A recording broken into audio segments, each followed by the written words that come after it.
Primeira epístola de São Pedro, capítulo 5, versículo 7, diz assim: lançando sobre ele toda a vossa ansiedade, porque ele tem cuidado de vós. Vou repetir o texto. Lançando sobre ele é um pronome pessoal que indica Jesus. Lançando sobre Jesus toda a vossa ansiedade, porque ele tem cuidado de vós. Senhor Deus e Pai, em nome de Jesus, aqui estamos na noite desse dia, satisfeitos, alegres e felizes, por o Senhor nos conceder o privilégio de estar na Tua presença. Aqui estamos para Te louvar, Te adorar e Te glorificar, e na expectativa de sermos alimentados pela Tua palavra, o pão vivo que vem do céu. Assim venha e a todos abençoe, em nome de Jesus. Amém. Deus abençoe, pode sentar. Como já ensinei aqui outro dia,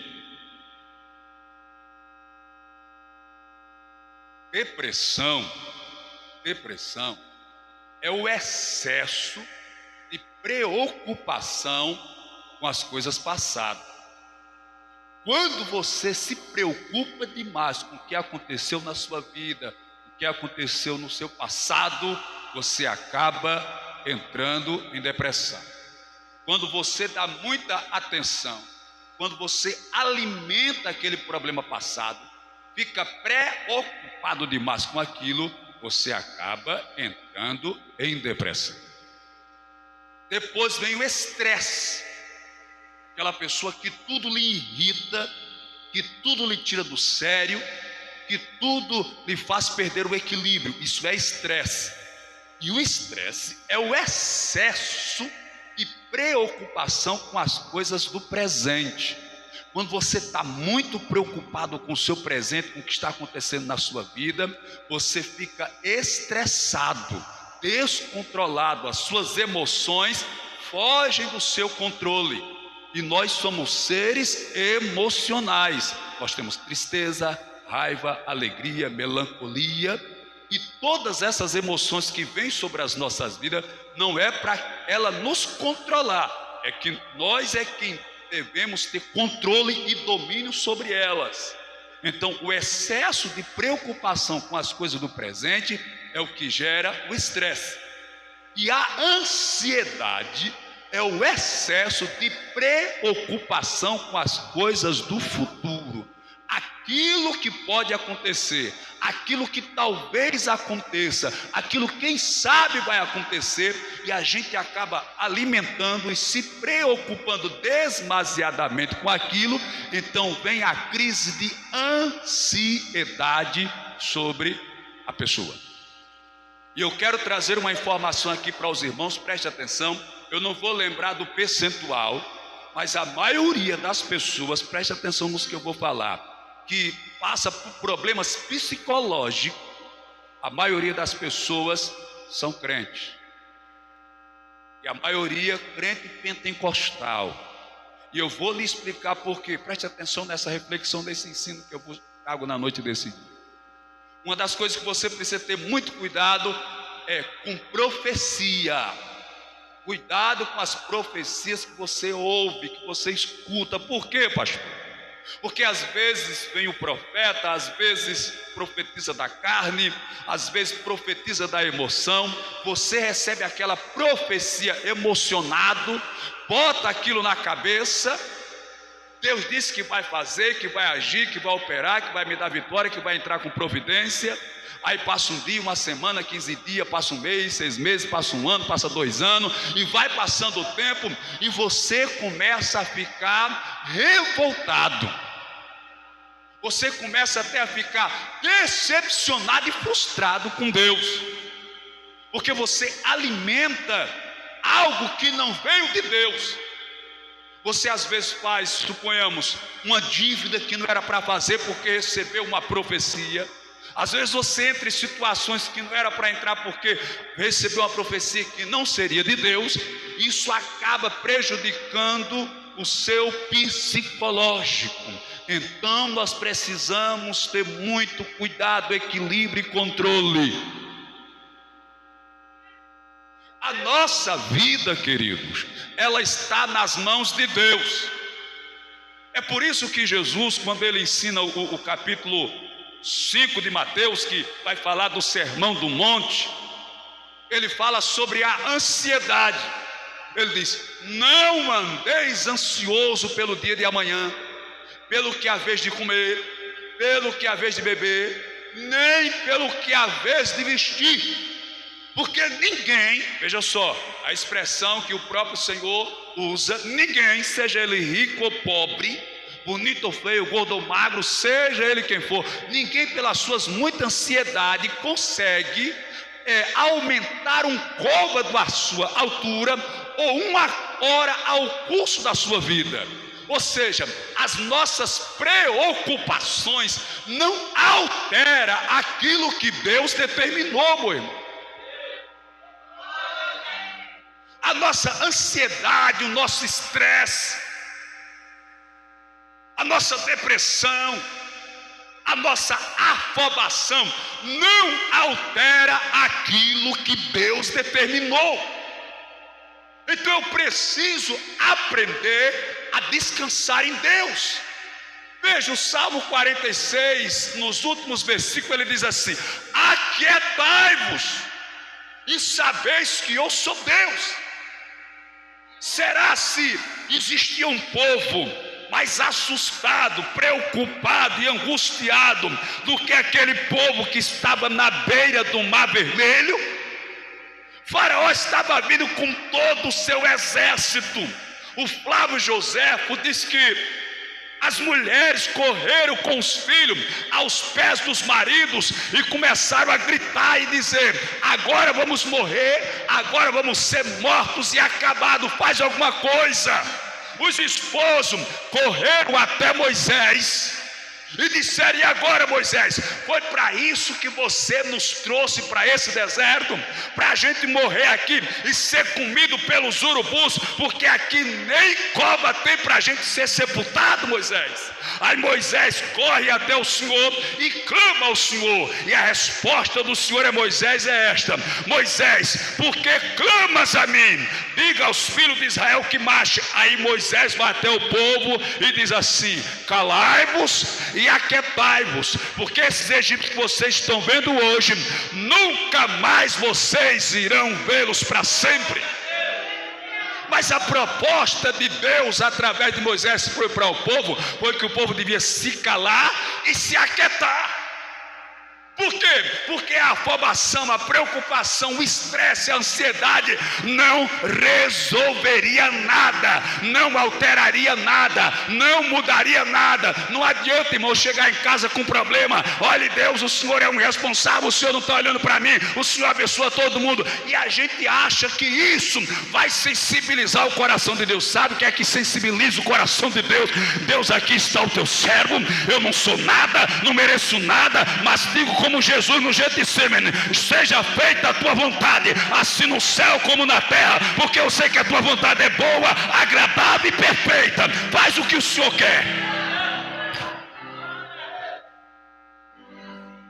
E Deus, irmãos, é possível mudar de ideia e te abençoar. Então tenha calma, mãe. Aí Jesus Cristo ensinou: não ande preocupado com o dia de amanhã, com o que você vai comer, você vai beber, que você vai vestir. Está vendo os lírios do campo? Que hoje eles existem lá bonitos, viçosos, brilhosos, hoje, mas amanhã, no dia seguinte, eles já são lançados no fogo e queimados. Eu vos digo que nem Salomão, com toda a sua sabedoria e glória, conseguiu se vestir como qualquer um deles. Ora, se Deus assim veste o lírio do campo que hoje existe, e amanhã será lançado no fogo, não vos vestirá muito mais a voz? Não andeis ansioso pelo que haveis de comer. Está vendo os pardais? Eles não plantam, não colhem e nem guardam em celeiros. No entanto, o vosso Pai Celestial a todos tem cuidado e não deixa lhes faltar nada. Ora, se Deus assim cuida dos pardais, não cuidará muito mais de vós? Então não seja solícitos, ansiosos, dizendo o que comeremos, que beberemos ou com que nos vestiremos, porque todas essas coisas os gentios procuram, mas buscai em primeiro lugar o reino de Deus e a sua justiça, e todas essas coisas vos serão acrescentadas. Quando eu busco, irmão, o reino de Deus em primeiro lugar, aquilo que eu falei há pouco, você vai se alimentando pela palavra, e cada dia aquela palavra pode te livrar de fazer uma desgraça, uma miséria sobre a sua vida, porque você foi alimentado. Uma das coisas que atrapalha muitas pessoas é a falta de controle e equilíbrio. Como assim, pastor? Deixa eu contar um mistério para você. É mais difícil se levantar da queda do que se manter de pé. Dá mais trabalho você se levantar da queda do que se manter de pé. É muito mais trabalhoso, dificultoso, complicado você se levantar do que você se manter de pé. É bem mais fácil você evitar o problema do que ter que resolvê-lo. Então, para isso, requer de mim e de você vigilância. E não é vigiar hoje e amanhã não, é uma vigilância constante.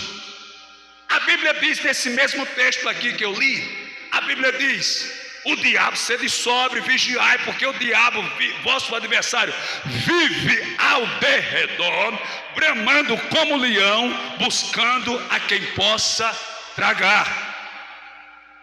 Então eu preciso ter esse equilíbrio, eu preciso ter esse controle. Não, mas é porque o meu vizinho, a minha vizinha comprou uma sala de sofá nova e a minha está rasgada. Problema dela e de quem quiser.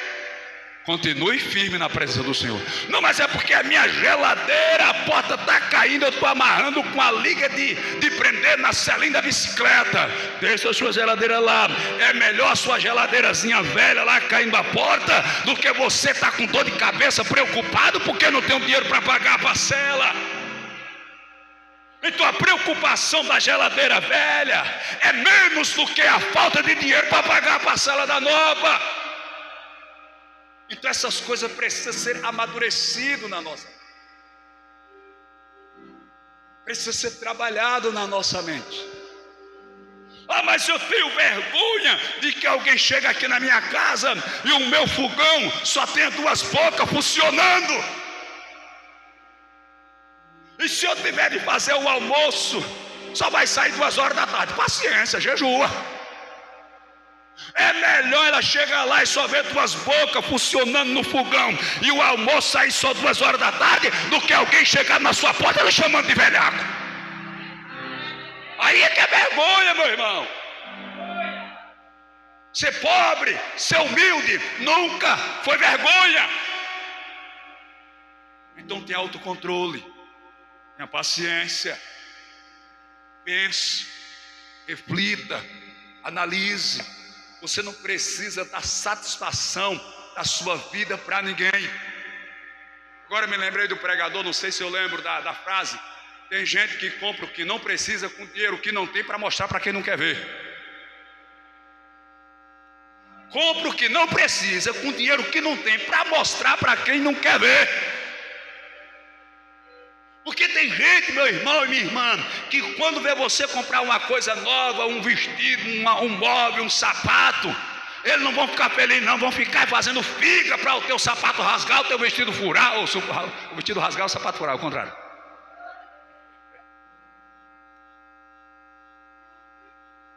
Comprou uma televisão nova, tomara que queime. A geladeira nova, tomara que queime.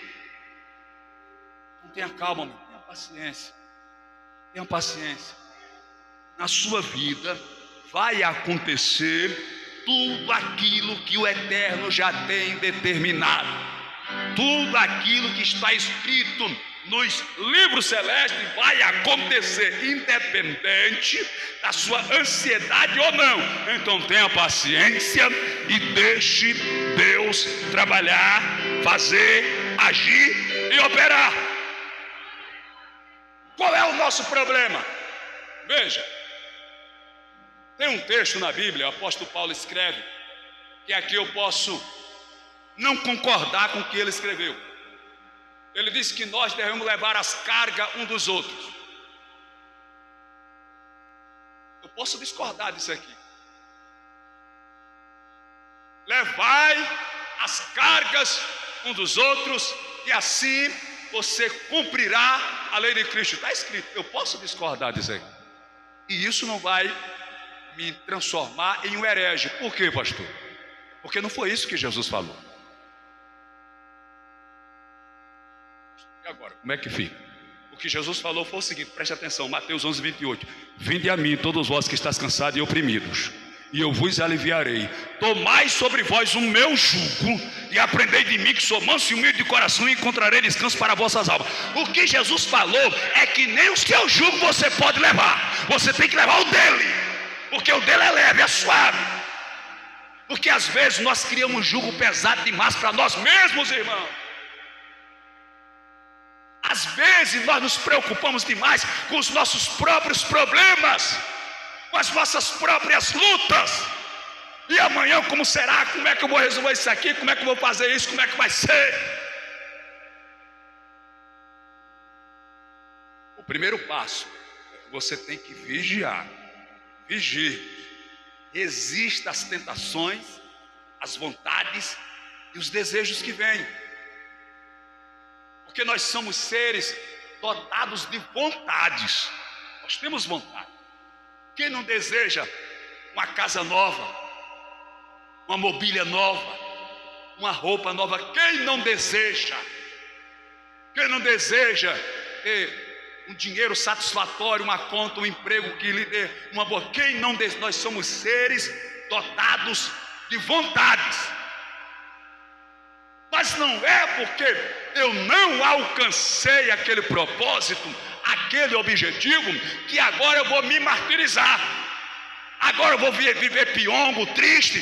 Se alguém está feliz fazendo churrasco de picanha, eu como meu quarentinha com charque e dou glória a Deus do mesmo jeito, e Deus recebe do mesmo jeito, ou talvez melhor, a minha glória.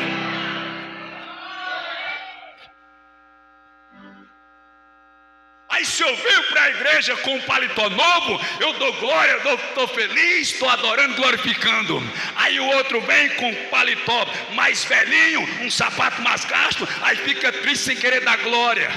Aí eu lhe pergunto, qual seria a glória mais valiosa para Deus? Daquele que está dando glória porque está com um paletó novo, um sapato novo, ou daquele que veio com um paletó velho, fubento, o sapato já se rasgando, e mesmo assim deu glória e adorou?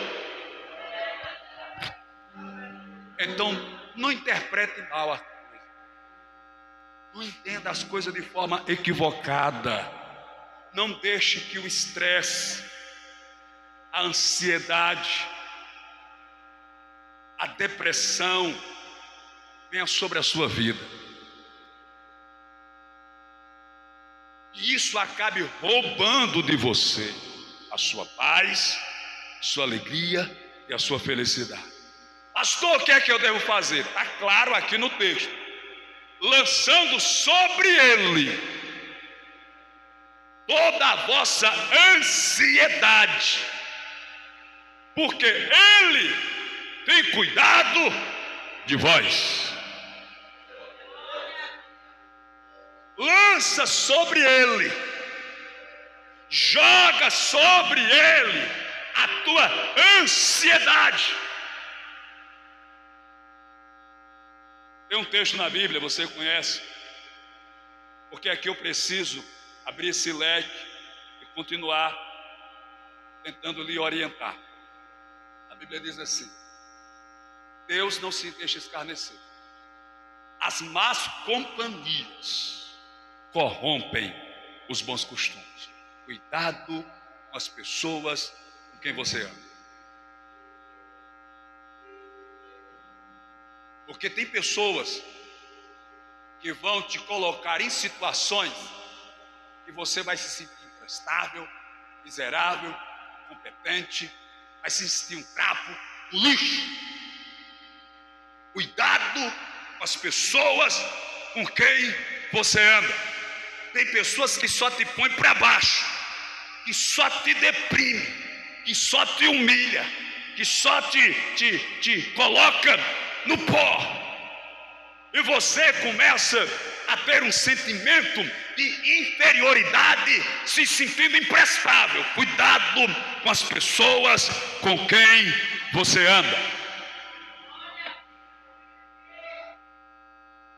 Não, olha, não é bom você ir não, porque você está com uma roupa um pouco feia, o seu sapato, vá para casa de sapato. Desculpa, saiu assim. Eu ia segurar, mas...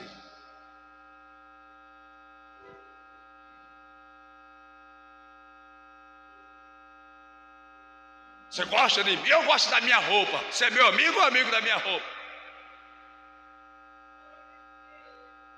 Então são pessoas que vão querer lhe forçar a fazer o que você não tem condições ou não pode fazer, ou não está no tempo de Deus fazer na sua vida. A gente tem que saber selecionar os nossos amigos, as pessoas com as quais nós andamos, nós nos envolvemos, porque as más companhias corrompem os bons costumes. Me deprime. De repente, suponhamos, você tem um filho, uma filha, e ela tem as amizades dela, e só usam roupa de marca, roupa de grife, todo final de semana quer ir para o shopping, quer ir para a pizzaria, e você não tem o dinheiro. Aí é um Deus nos acuda, é uma luta. Você compra o tênis, o menino diz, eu não quero esse não é de marca. Você compra a roupa, a menina diz, mas essa roupa não é de marca. Por quê? Porque os meus amigos. Aí você vai lá na loja e compra um Samsung, um Motorola. Não quero não, eu quero um iPhone. Então vai pedir o Silvio Santos. O Silvio Santos já morreu. Pois é, vai lá.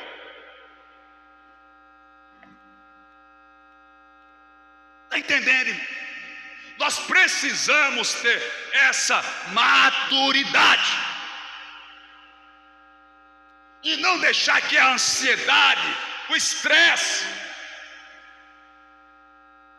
a depressão, por circunstâncias e situações tal qual essa que eu vos falo, venha sobre a sua vida e lhe domine. Preste atenção. Você tem 2 pernas, tem 2 braços, 2 ouvidos. Você ouve, você vê, você anda, você é saudável. Tem tudo para ser feliz e mesmo assim transforma a sua vida em um mar de tristeza.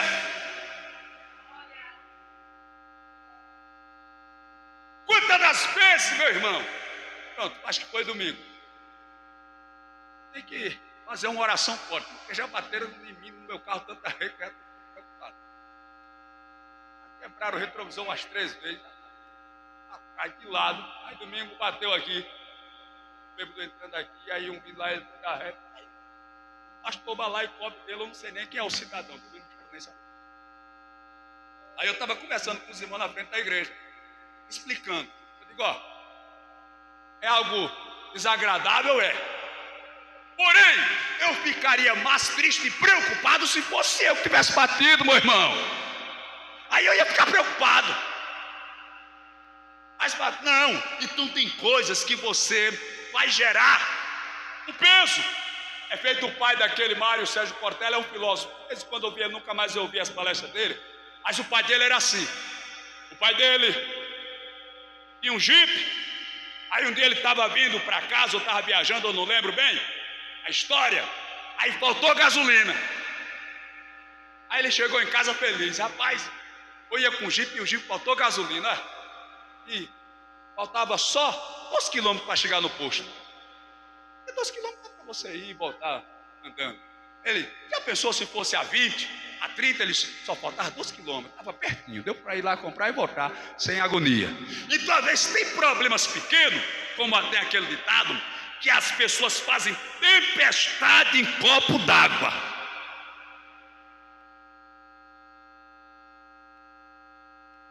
Mas pastor, eu almocei hoje feijão, arroz e um bife do olhão, pastor, eu não queria não.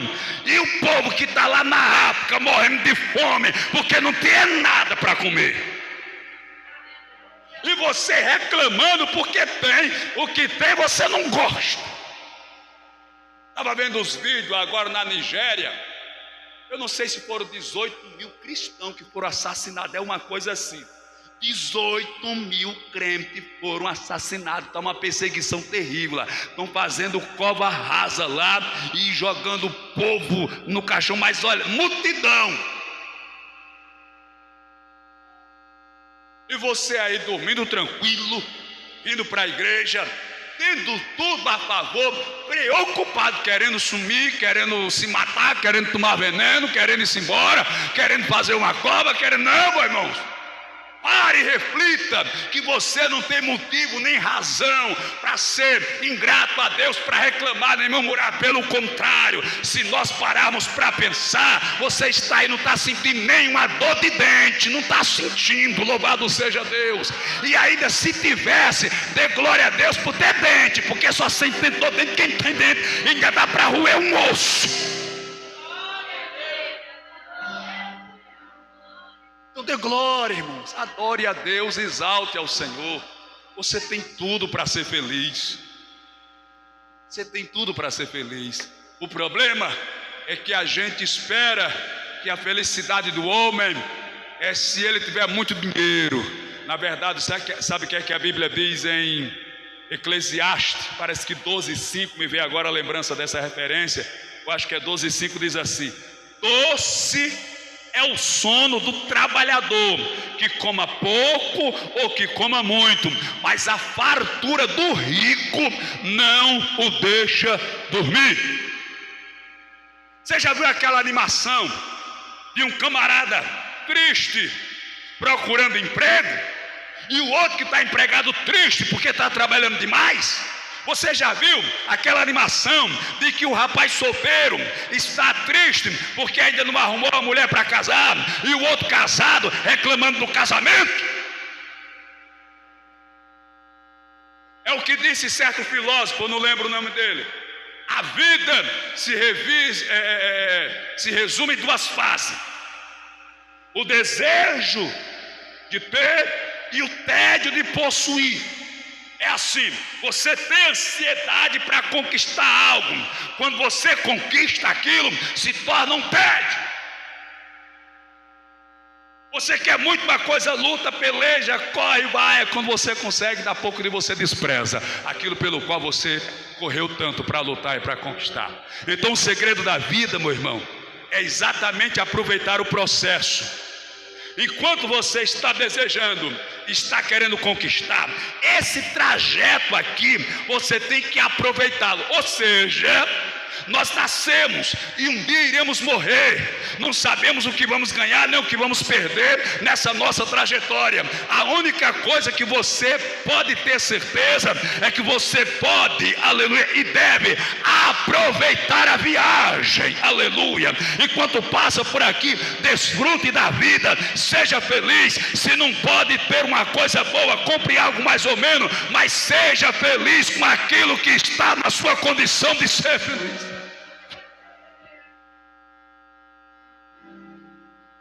Glória! Eu queria chamar o pastor, alguns irmãos da minha amizade, para a gente lá em casa, ou fazer uma lasanha, sei lá, comprar umas 4 pizzas, e a gente brincar, sorrir, conversar. Não precisa ser lasanha, nem ser pizza, nem ser feijoada. Faça 40 com charque, faça suco de pó, e a gente vai comer, vai sorrir, vai brincar e vai se alegrar, meu irmão. Aleluia. A gente fica esperando que aconteça algo do outro mundo. Não! Enquanto isso, fica só no tédio, na vontade, vivendo uma vida triste, mesquinha, amargurada, abatida. Levanta a sua cabeça, meu irmão, e desfruta o prazer da existência. Comemora da presença de Deus, o prazer, o privilégio, a riqueza da vida. Mas faça isso com compromisso, com responsabilidade, com equilíbrio e com sabedoria.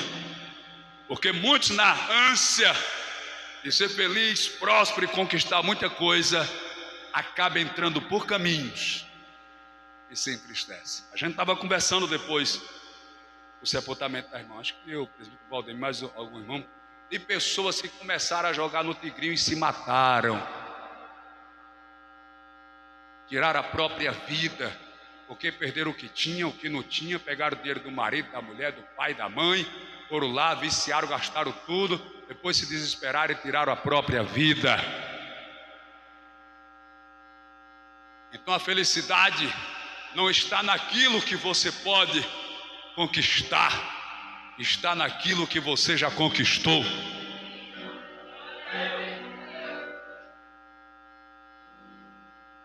Tem uma frase, eu não vou lembrar da frase com certeza, mas parece que é assim: eu não tenho tudo que amo, mas amo tudo que tenho. Eu não tenho tudo que quero, mas quero bem a tudo que tenho. Então você pode não ter tudo aquilo que você amaria ter, mas pelo menos ame tudo aquilo que Deus colocou nas suas mãos. Desfrute, seja feliz. Vou concluir, é só a reflexão. Conta-se que um dia um homem muito rico, ele queria dar uma lição no seu filho e pegou o filho e levou para a casa de um cidadão que morava lá no meio do mato, para ele passar o dia lá com eles, e ele vê a diferença, aquele povo que morava no meio do mato, para ele que morava em uma mansão na cidade, mansão com não sei quantos quartos, não sei quantos banheiros, piscina, não sei quantas vagas na garagem, aquela coisa, sabe, chique de rico mesmo. Aí ele levou o menino ficou lá e passou o dia todo com o coleguinha lá. Aí no final do dia, o homem rico foi buscar o filho. Quando eles estavam vindo dentro do carro, o pai perguntou para ele: e aí, meu filho, o que você achou?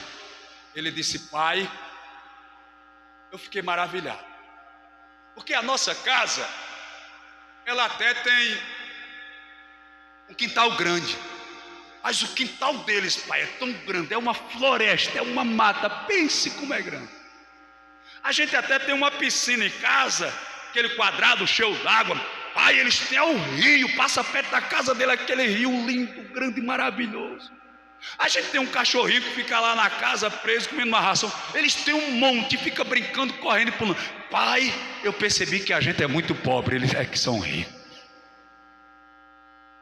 Então às vezes aquilo que para você é pobreza, para outros é riqueza. Aquilo que para você é tristeza, para outros seria motivo de alegria. É semelhante àquele cidadão que um dia chegou para o seu trabalhador rural, que estava comendo um 40 com charque. Ele olhou, babou e desejou, mas não podia comer. Tinha muito dinheiro, muita riqueza, mas toda a comida dele era light, queijo, toda aquela coisa resumida, aquela coisa sem gosto. E o trabalhador, cortador e limpador de cana, o que queria comer, comia. Não tinha dinheiro, mas tinha saúde. Então agradeça a Deus, louve a Deus, seja feliz, celebre a sua vida, porque é a maior riqueza que Jesus te deu. E quando vier a preocupação, as ansiedades, faça aquilo que o apóstolo nos ensinou: lance sobre ele, Jesus, todas as suas ansiedades e preocupações, e ele cuidará de você. E quando o seu fardo estiver pesado, pode trocar com Jesus. E ele troca, foi ele mesmo que disse: olha, tomai sobre vós o meu jugo. Sabe o que ele está dizendo? Me dê o seu fardo que eu carrego, e leve o meu, que o meu é leve. Mas alguém escreveu um livro certa feita, e o título do livro, eu não li o livro, mas eu conversei com alguém que, não sei se leu o livro, mas me confidenciou sobre esse livro. O título do livro é o seguinte: se o fardo dele é leve, por que é que nós estamos tão cansados? O meu jugo é suave e o meu fardo é leve. Se o jugo dele é suave e o fardo dele é leve, então por que é que nós estamos tão cansados? É porque nós estamos pegando muito peso e colocando sobre nós, como se nós tivéssemos o poder de resolver as coisas, de abrir as portas, de fazer o milagre. Não, quem pode é Ele. Lance sobre Ele. O Salmo 37, verso 5 diz: entrega os teus caminhos ao Senhor, confia nele e Ele tudo fará. Então descanse, viva em paz, viva feliz. Quando o problema tiver solução, não se preocupe. Não tem solução? Então por que você vai ficar preocupado por uma coisa que pode ser resolvida? Isso é um provérbio chinês. E ao mesmo tempo ele diz: agora, quando o problema não tiver solução, também não fique preocupado, porque não tem solução. Você vai se preocupar com uma coisa que não pode resolver?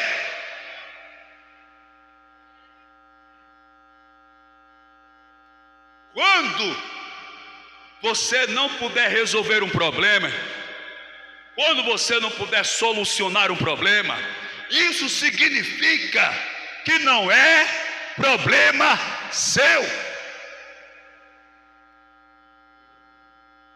Você consegue operar alguém que está doente do coração? Alguém chegou para você e disse assim: rapaz, eu estou com problema no coração e o negócio está feio, eu acho que tem que colocar o marca-passo. Você vai pegar essa pessoa, vai abrir ela, vai serrar a titela dela, vai pegar o coração, vai colocar o marca-passo? Não, por quê? Porque você não é médico, ou seja, aquele problema não é seu. Aquele problema é do cardiologista. Então tem problemas, irmão, que não nos pertencem, não são nossos, mas a gente quer assumir a responsabilidade como se o problema fosse, e não é. Aquilo que você puder resolver, tiver ao seu alcance, resolva. O que não tiver, entregue nas mãos de Jesus e lance sobre Ele todas as suas ansiedades, porque Ele tem cuidado de vós. Amém, queridos? Fique com essa simples reflexão. Reflita, pense, vigie, tenha cautela, não faça coisa além, não dê passo maior do que a perna, não ponha o carro na frente dos bois, não faça nada que não esteja nas suas condições de fazer, a não ser que Deus mande você fazer, que Deus fale com você. Se Ele falar, se Ele mandar, pode fazer, porque Ele se responsabiliza, mas pela sua vontade, não. Faça consciente. Amém? Fique de pé, por gentileza.